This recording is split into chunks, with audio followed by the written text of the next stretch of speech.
Guys today a little bit about paving your own road to success.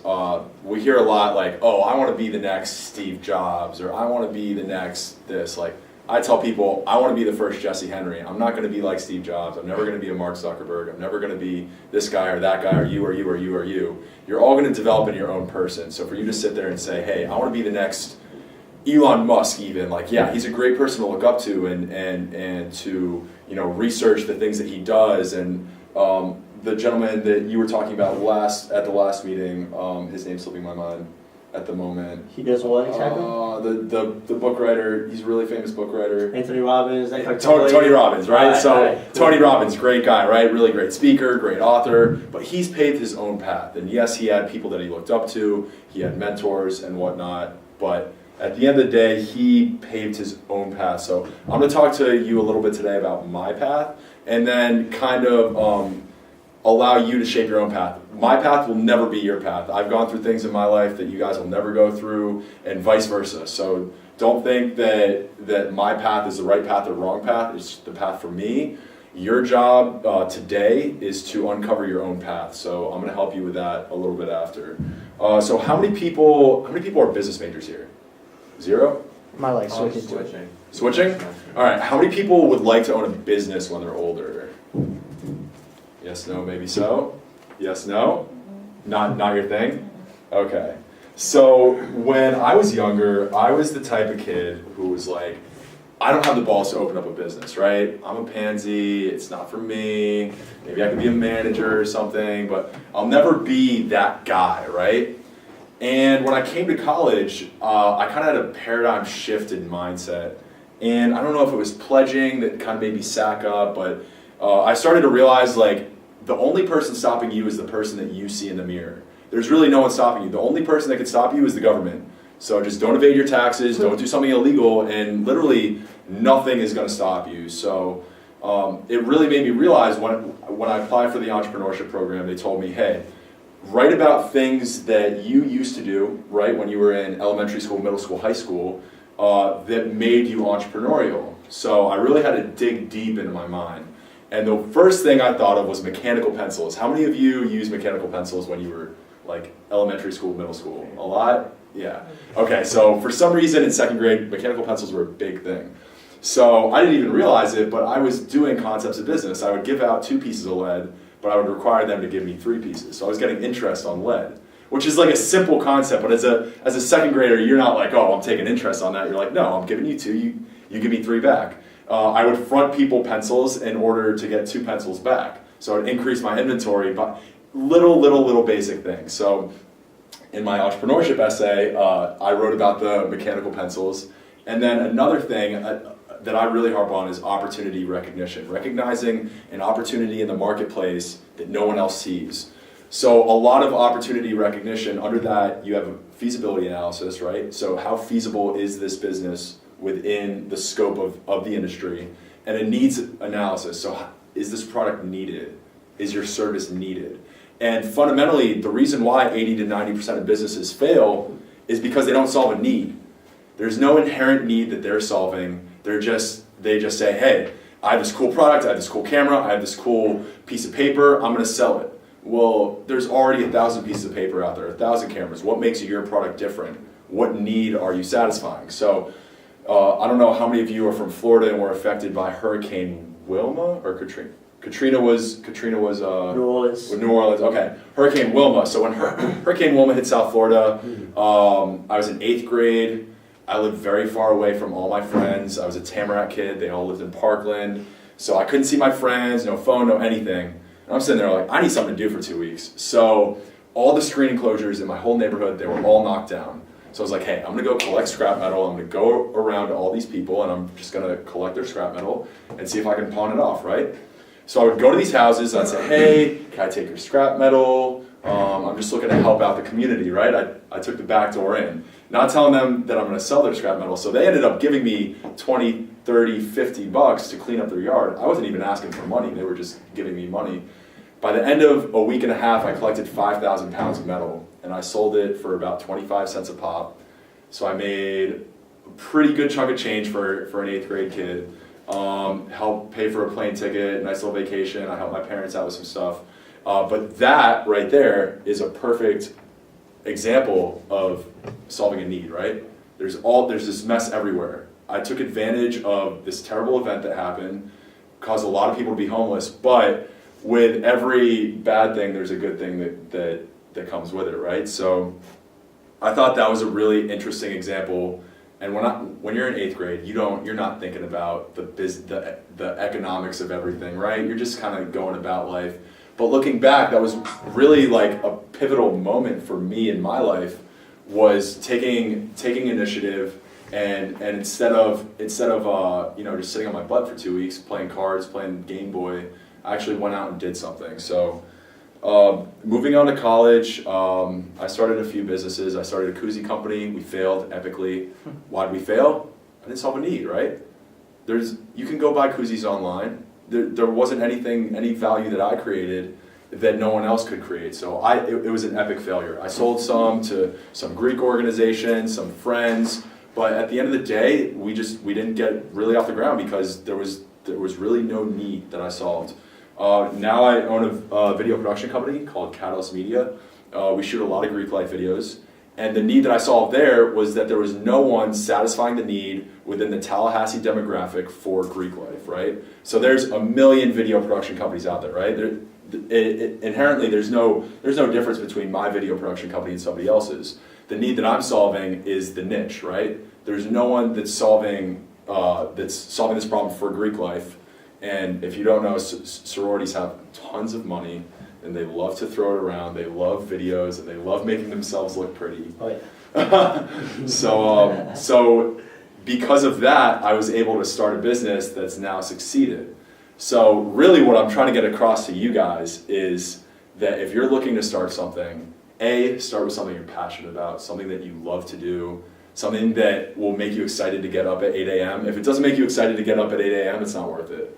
And I know that's hard to say because I'm a guy that sleeps in, but if I have a business meeting early in the morning, I prepare the night before. I'm up 15 minutes before my alarm clock, putting on that suit, getting ready to ride. So do something that you really love and solve a problem. There's too many people out there, and I hate to see it. And when I sit down and consult with people, they're pitching me on this idea. Hey, how cool is this app, right? This app is the coolest thing ever. What if I could build this? I'm like, yeah, but what problem are you solving? They're like, we're not solving a problem. It would just be something that's like really cool to have, right? And I was like, yeah, but there's 1.3 million apps out there, right? What's separating your app from something else? You have to solve a need. If you don't solve a need, you're wasting your time. So that's really what I try to get across to people in business and in life, whether it's a job that you're applying for. No matter what, you're trying to fulfill a need. And if you're not fulfilling a need, you're not really creating any value, right? So the big, for the people interested in business, the big equation is value minus cost equals your competitive advantage, right? So the value that you create in the marketplace. And if your cost is above your value, then you don't have a business, right? So you're really trying to decrease costs, increase value, and then that margin is where you succeed. So for me, something that you guys can apply, I know none of that is a good takeaway for you guys. Something that you guys should really do tonight, sit down after you get home, take out a sheet of paper, split it into quadrants, right? 3-month, 1 year, 10-year, and lifetime goals, right? I used to segment my goals a lot more than that into like 1 year, 3 year, 5 year, 25-year goals. 3-month and 1 year goals are more short term, things that you can control today, tomorrow. 10-year and lifetime goals are more long-term goals that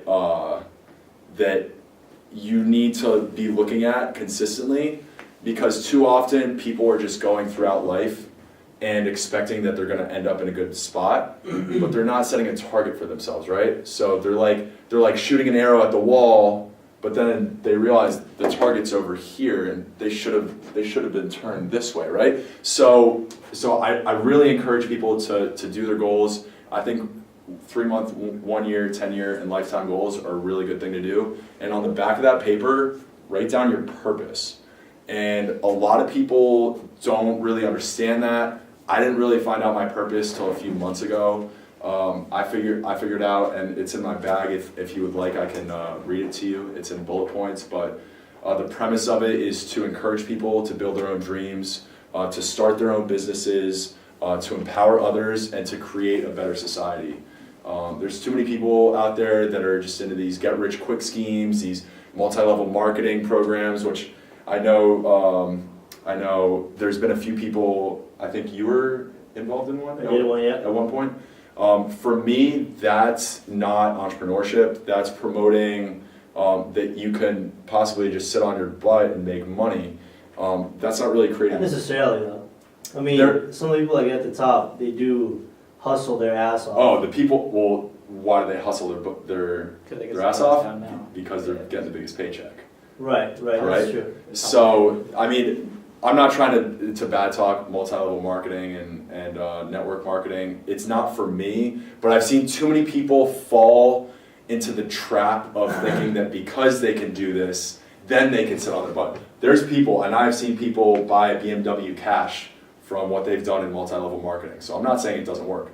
It works, but it only works if you put in the time and the effort and the energy to do that. So I really encourage you guys to go back home, write down your goals, and figure out your purpose. My purpose is going to be completely different than everyone else's in this room.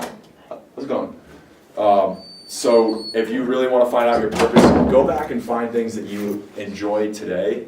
Think about things that you enjoyed as a kid. I loved engineering as a kid. Unfortunately, I'm not that smart. I'll never be an engineer. I'll never be in that field. So how I fulfilled that today is 3D printing. I think 3D printing is one of the coolest things out there. I love watching 3D printing videos. I talk with some business people in Tallahassee that have 3D printing companies. So that's how I kind of fulfill that need. So look back at other things that you were interested in earlier in life. If you're kind of lost right now, college is really about finding your passions and amplifying your passions to the nth degree, right?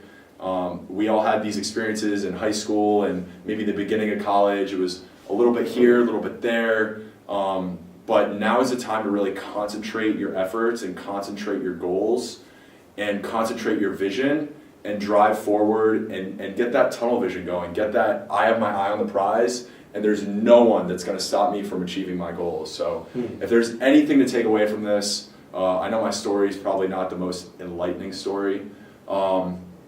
Really, really, really write down your goals, put them up in a picture frame. I have mine framed on the wall. You can go to the dollar store and get frames.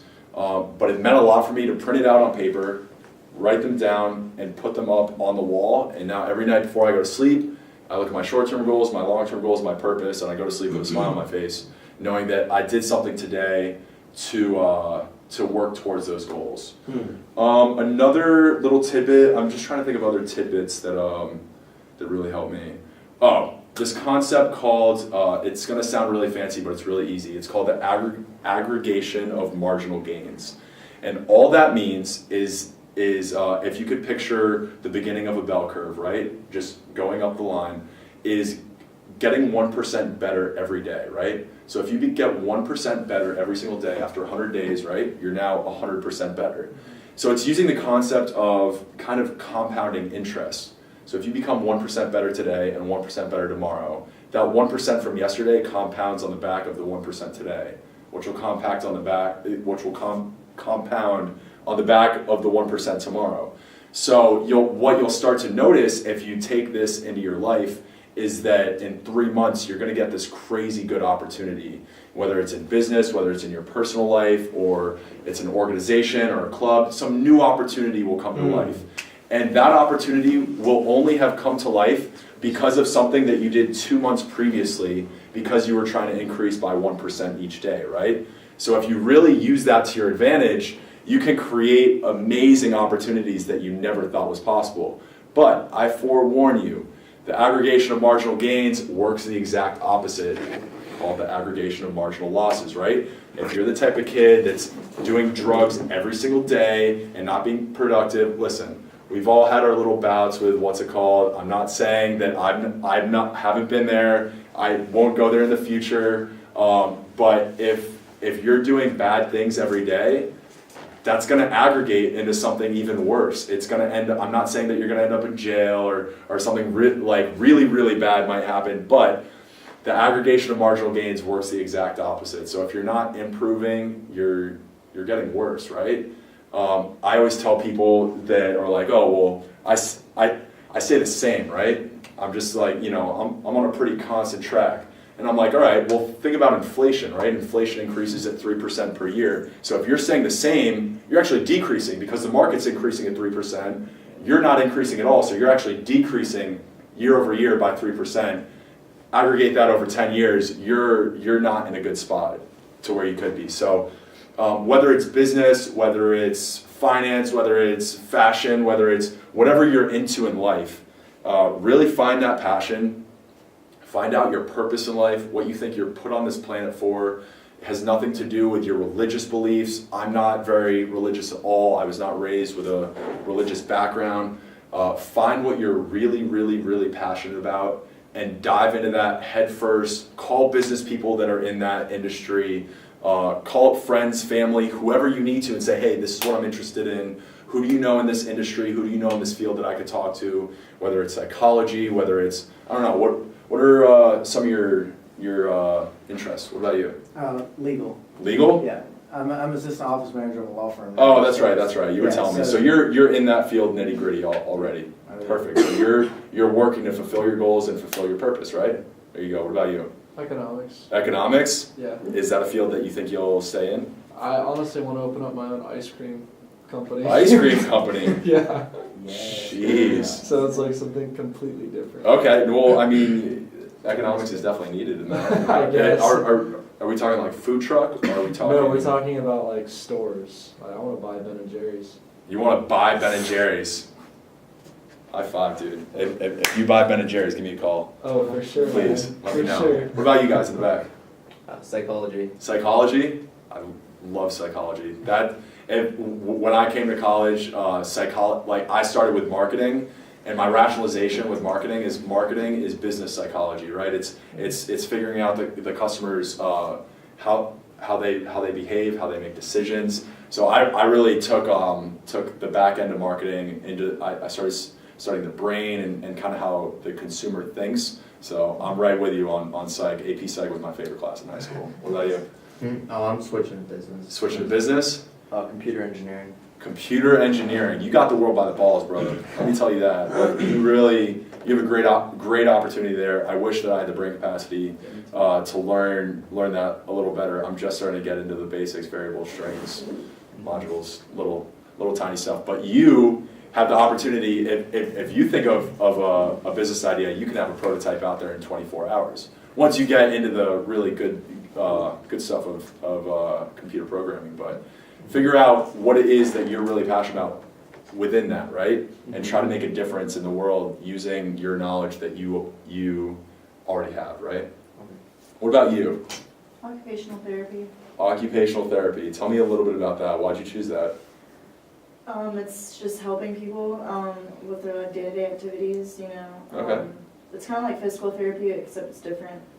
Is it for people that are It's hurt? like disabilities, people that are injured, trying to get... Mental disabilities or physical It disabilities? can be both. Okay. Mm-hmm. So you're looking to get into like the psychiatric part of it, or I'm not quite sure about that yet. You're not quite sure? I want to work with children. Okay, you want to work with children. Mm-hmm. Have you talked to people within that field, in that industry, and just Not yet. sit down and just ask, hey, can we sit down for a cup of coffee? I'd love to hear more about you, what you do for work. And that person could give you insight that you never even thought of. Mm-hmm. They could let you in on a little industry secret that not many people know. So just having those conversations, have maybe one conversation a week with someone in the field. If you reach out to someone and say, hey, I'm an FSU student, this is my major, this is my interest, this is my purpose in life. If you tell someone your purpose, now all of a sudden they have a vested interest in you. They're like, wow, this is what this person wants to do. If I can help this person succeed, I'll spend, they'll say they'll sit down with you for 15 minutes, and an hour and a half later they'll be like, oh my God, where'd time go, What about you? I was a bio major. Bio major? Was or still am? Or I graduated. You graduated. What are you doing now? I do research at the med school. I work in the lab as a technician. Is that your passionate? Is that something that you're passionate about, or was it just something to? The job right now? Yeah. Oh, it's just transition period. I'm applying to med school right now, so it's kind of like a year off sort of deal. Where do you want to go in med school? I want to go to FSU. No. Like what type of? I'm not really sure yet. I gotta feel things out. Gotta feel things out. Yeah, I'm not really like 100% sure. Okay. So the best way to do that, right? Yeah. Make some phone calls. Talk to your friend, your dad, your mom. Hey, who do you know in this field? Write down a list of 10 occupations that you would aspire to be at. You know, I always tell people, be the person that you want to meet, right? So you would really like to meet this really like nice big shot guy. If you can model the things that he does, you will by no means turn out like him, right? But you will become that person inherently, and then you'll be the person that people want to meet, right? So start making those phone calls, man. No one, what's the worst thing that happens by making a phone call? Someone says no, I don't have too much time. I've been told no by 10,000 people. Click, who cares? You know? So just really, really find out what it is that you want to do, what you're passionate about. Drive forward, man. No one's stopping you. What about you? Music. Music? Yep. There you go. I produce electronic dance music.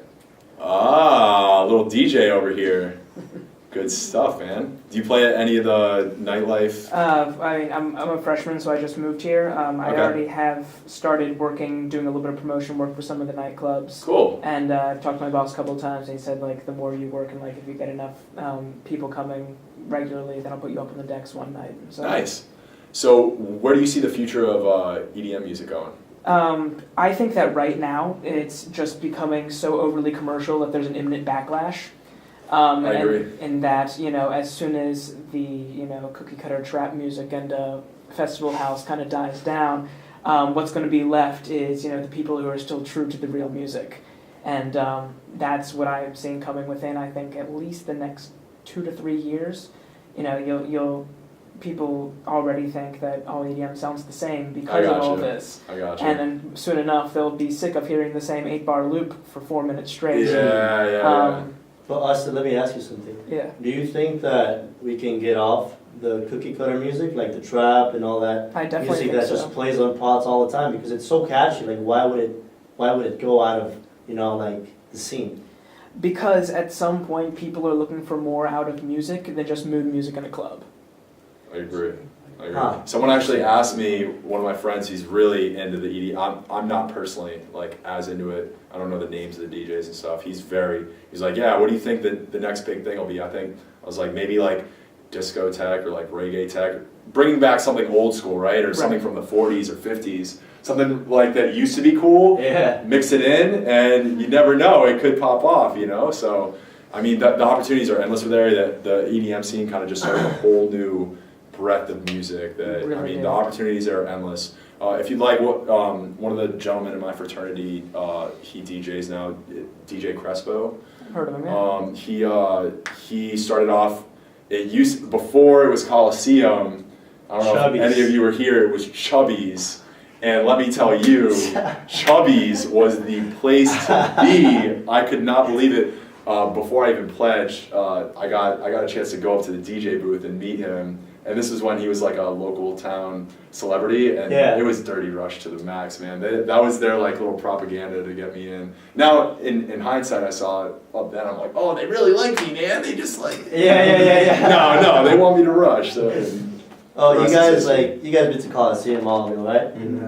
No. You haven't? Yeah. You're not missing out. No, it's so trashy. Like, I've already been to Cleveland, Penn. I worked for them. No, Chubby's was the spot, man. I've gotten thrown out of Chubby's one too many times. Oh yeah. That's for sure. But what I was gonna say is that if you go to Chubby's today, no, not Chubby's today. If you go to Coliseum today, compared to what was Chubby's, today's a luxury. Today's like a Miami club. Yeah. Compared to what Chubby's was before. It was a Tallahassee. Didn't it have carpet on? No, it didn't. Oh my God. It was a sketchy scene. I got a question though. Was Chubby's also a concert venue? It was. They did have concerts there. Okay, because I know like. But my the boss DJ was wasn't at the front. It was at the back. It was like in the exact opposite spot of where the DJ is now. What about you? What's I'm a something political that you're? science and a law and society minor. Okay. I'm trying to go to law school. You're trying to go to law school? Do you have any specific type of law that you're looking to Human get into? rights, human and civil rights, and constitutional law. Okay, that's a good spot to get into. I'm not big on lawyers, but if I was going to be one, that's a good spot to be, right? Yeah. So it's obvious here that everyone has interests, they all have passions, right? All of you, all you need to do is write down those goals. When you write it down, it is by far one of the most empowering experiences. I also did this activity a few weeks ago. I joined a secret society of FSU, and part of our initiation process was to write down our biggest fear and bring it to initiation with us. And what they had me do was, instead of reading my fear out loud to everybody, they opened up the fire pit and they said, throw your fear into the fire pit, right? And I'll tell you guys, my biggest fear personally was not living up to my own expectations, not somebody else's expectations of me, but my own expectations of myself. So instead of reading that, I got to throw it into the fire, and I kind of had this weird moment where I was making eye contact with this burning paper, right? And I was just watching this paper just like crumble and burn to the abyss of the earth.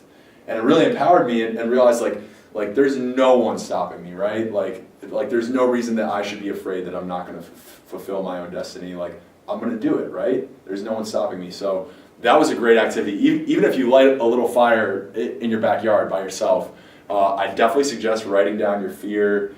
I know we're all digital now, we type things up, but there's nothing like a piece of pen and paper, and I keep one next to my bed every night when I think of things. And so writing down your fears, writing down your goals, writing down your purpose, these are all things that can really help you advance your interests, advance things that you see potential in, and really drive and focus yourself to what you see yourself being in the future. Because without goals, right, we're just kind of like drifting. We're drifting around, just going with the current. Wherever the current takes us is kind of where we're going. If we're goal driven, then we can see these shiny objects that pop up. But if they don't fulfill our goals or our purpose, we realize that those shiny objects are just that. They're shiny objects. They're meant to distract you. They're meant to get you off your game. And they're meant to be a hindrance to your life. So if you write down your goals, it'll be way easier to make decisions and realize what's the right thing for me to do, what's the wrong thing for me to do, because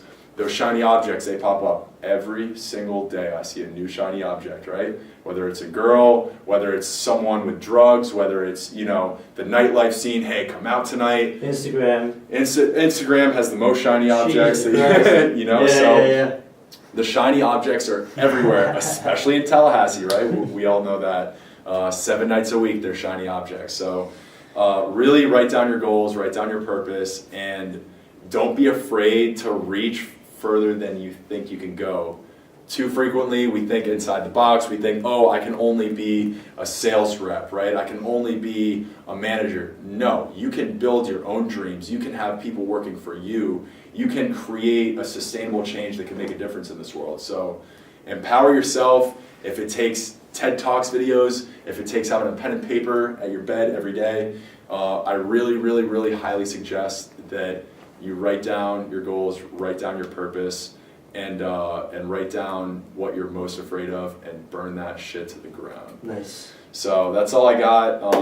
If you guys want to reach out to me, Jesse at catalystmediaproductions.com. And that's about all I got. If you guys have any questions.